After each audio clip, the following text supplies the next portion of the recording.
the way the brain develops, the way the brain is structured. Experiences build on top of each other, and those early experiences help shape the way the brain connections are made. And there's so much missed opportunity if we don't support kids and families in the earliest years of their development. And that opportunity comes at a huge cost if we try to intervene down the road.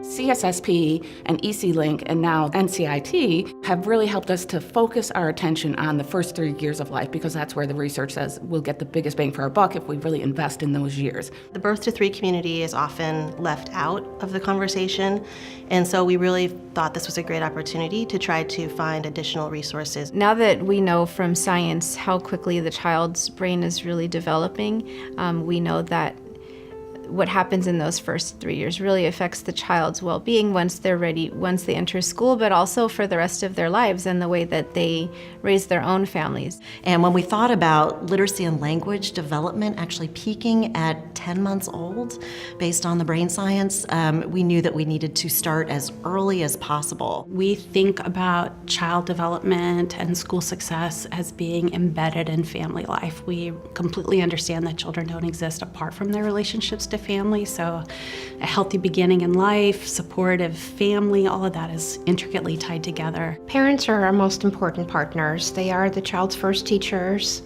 and so they play a very important role in all of our decision making. We really work to strengthen the supports that will help parents have the assets that they need to support their children. We're going to be actually working to set up work groups for parents to advise us on the programs and services that they think are most relevant for them in ways that are culturally appropriate and sensitive. We all come from our own perspective. So working with a very diverse team of leaders has really caused us to re-examine things we thought we knew that would be the right thing to do, and found that, well, maybe they're not. Those parent leaders come from communities that are normally not at the table. Being a new mom in my community and finding the barriers that I found, I really had to advocate for my child and advocate for myself. And I really became passionate about advocating for other moms and other children in my community. I go everywhere and really advocate for that parent voice, because it's my voice too. Behind every well child you see, there's a well mother, there's a well parent. We've been really focusing on engaging fathers in our work. That's been very exciting. And so we're working on fatherhood-friendly principles that we're trying to roll out across the county. We're starting to develop strategy around planned and well-timed pregnancies too, and how we can support families in those preconception periods of time to make sure that they're getting what they need to have healthy pregnancies, and so we can address infant mortality, which is a real problem in Guilford County.